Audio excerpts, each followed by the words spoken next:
Assalamualaikum warahmatullahi wabarakatuh. Saya Salsabila Aziz dengan NPM A1C021014 dari kelas 2B. Di sini saya akan membuat video untuk memenuhi tugas mata kuliah kalkulus diferensial dengan dosen pengampu Ibu Tria Utari SPD MPD. Tugasnya yaitu menggambar grafik fungsi yang melibatkan akar menggunakan kalkulus. Di sini saya menggunakan soal yaitu analisis fungsi f(x) sama dengan akar dari x dikali x min 4 kuadrat per 3. Sketsakan grafiknya. Untuk penyelesaiannya kita akan menggunakan beberapa langkah. Langkah yang pertama itu ada analisis prakalkulus. Nah, untuk analisis prakalkulus ini, pertama kita bisa memeriksa daerah asal dan syarat fungsi. Nah, daerah asal di sini kita ketahui itu dari selang 0 sampai tak hingga. Untuk syarat akarnya itu x lebih dari atau sama dengan 0. Dan untuk syarat pecahan, penyebutnya itu harus tidak sama dengan 0. Di situ kan penyebutnya 3. Nah, 3 tidak sama dengan 0. Kemudian B, tidak genap maupun ganjil. Fungsi ini tidak genap maupun ganjil. Selanjutnya itu mencari titik potong. Nah, yang pertama itu dengan sumbu x, yaitu y-nya sama dengan 0. Di sini sudah didapatkan yaitu x1 sama dengan 0 dan x2-nya itu sama dengan 4. Kemudian untuk sumbu y, x sama dengan 0, itu kita dapat y-nya sama dengan 0. Selanjutnya itu langkah kedua yaitu analisis kalkulus.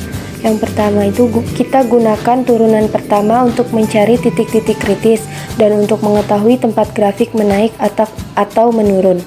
Nah, turunan dari fx akar x dikali x min 4 kuadrat per 3 itu hasilnya 5x kuadrat min 24x ditambah 16 per 6 akar x.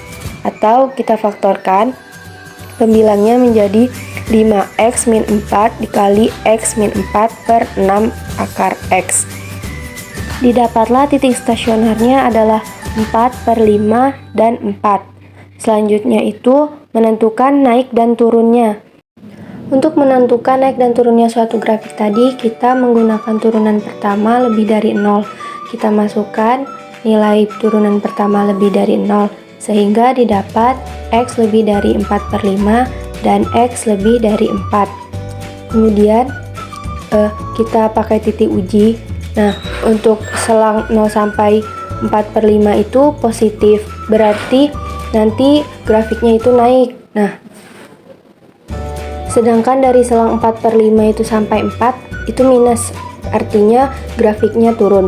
Begitupun dari selang 4 sampai tak hingga itu positif, artinya grafiknya itu bakal naik. Maka grafik akan naik ke atas apabila pada selang 0 sampai 4 per 5 dan pada selang 4 sampai tak hingga. Dan grafik akan turun pada selang 4 per 5 sampai 4. Setelah mencari titik-titik kritis, selanjutnya kita uji titik-titik kritis itu untuk menentukan nilai maksimum dan nilai minimum lokal. Caranya yaitu dengan memasukkan nilai atau mensubstitusikan titik stasioner tadi ke dalam fungsi awal. Sehingga untuk f4 per 5 sama dengan akar dari 4 per 5 dikali 4 per 5 min 4 kuadrat per 3 sama dengan 512 akar 5 per 375. Kemudian dibulatkan menjadi 3,05. Dan untuk f4 sama dengan akar dari 4 dikali 4 dikurang 4 kuadrat per 3 sama dengan 2 kali 0 kuadrat per 3 itu hasilnya sama dengan 0. Maka nilai maksimum lokal itu terdapat pada y sama dengan 3,05 dan nilai minimum lokalnya itu pada titik 0 dan 4. Langkah selanjutnya yaitu menentukan grafik itu cekung ke atas, cekung ke bawah, dan titik beloknya. Caranya yaitu menggunakan turunan kedua dari fungsi awal lebih dari 0. Setelah dicari turunan keduanya yaitu 15x kuadrat min 24x min 16 per 12x akar x lebih dari 0. Setelah dicari lagi penyelesaiannya, Didapatlah X lebih dari 12 ditambah 8 akar 6 per 15. Hasilnya dibulatkan menjadi 2,10. Maka kesimpulannya, grafik akan cekung ke atas pada selang 2,10 sampai tak hingga, dan grafik akan cekung ke bawah pada selang min tak hingga sampai 2,10. Selanjutnya, kita juga dapat menentukan titik belok menggunakan turunan kedua dari fungsinya. Nah, tadi didapat X sama dengan 2,10. Nah, kemudian X itu disubstitusikan ke fungsi awal, sehingga fx sama dengan 2,10 sama dengan akar dari 2,10 dikali 2,10 dikurang 4 kuadrat per 3 sama dengan 361 akar dari 210 per 3000. Hasilnya dibulatkan menjadi 1,74. Maka titik beloknya itu terdapat pada titik 2,10,1,74. Selanjutnya, kita mencari asimptot-asimptotnya. Ada asimptot mendatar dan juga ada asimptot tegak. Untuk asimptot mendatar, X mendekati tak hingga, itu hasilnya tak terdefinisi. Dan untuk asimptot tegaknya itu, hasilnya itu 0 atau tidak ada. Jadi, di sini asimptot-asimptotnya itu tidak ada.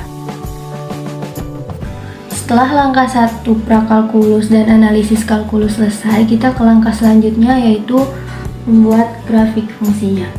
Nah, di sini saya sudah menyiapkan titik koordinat kartesius pada kuadran 1 karena tadi sudah diketahui daerah asalnya itu pada selang 0 sampai dengan tak hingga, berarti ke kanan. Nah, tadi kan sudah mencari titik-titik yang akan kita pakai. Selanjutnya, kita tentukan titik-titik itu berada di mana.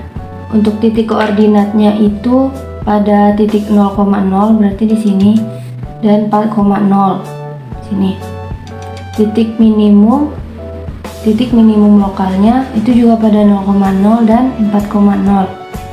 Nah, untuk titik puncak atau titik maksimumnya tadi kita sudah dapat pada Y-nya itu 3,05 berarti di sini, daerah sini, dan untuk X-nya itu 4/5 atau sama dengan 0,8. 0,8 berarti sekitar sini ya. 0,8 dengan 3,05 berarti titik puncaknya ada di sini. 0,8,3,05. Selanjutnya titik minimum sudah, titik puncak sudah, titik belok. Nah, titik belok ini tadi kita dapat pada X 2,10 di sini kira-kira, dan Y-nya itu 1,74 kira-kira di sini. Nah, setelah kita dapat titik minimum, maksimum, dan titik beloknya, kita bisa menggabungkan titik-titik ini menjadi sebuah grafik. Nah, untuk fungsi naik ke atasnya itu tadi sudah kita dapat, yaitu dari selang 0 ini sampai dengan 0,8. Berarti seperti ini. Langsung kita gambar grafiknya. Nah, kalau untuk fungsi turunnya itu tadi kan dari 4/5 atau 0,8 ini sampai dengan titik minimum, yaitu 4,0.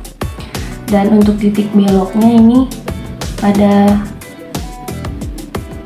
2,10 1,74. Nah, dari sini ke sini itu cekung ke bawah terus sampai ke titik 4,0 dan 4,0 ini sampai tang hingga itu tadi diketahui itu cekung ke atas, berarti naik sampai tak hingga. Kira-kira gambarnya seperti ini. Nah, inilah grafik fungsi dari fungsi yang sudah kita cari tadi, yaitu fungsi akar X dikali X min 4 kuadrat per 3. Kira-kira fungsinya seperti ini. Oh iya, untuk asimptotnya itu tadi kan tidak ada, jadi kita tidak menggunakan asimptot. Untuk memastikan gambar kita ini benar, kita bisa mengeceknya di aplikasi GeoGebra. Hasilnya seperti ini. Mungkin hanya itu penjelasan dari saya. Apabila terdapat kesalahan, saya mohon maaf. Kepada Allah saya mohon ampun. Terima kasih. Wassalamualaikum warahmatullahi wabarakatuh.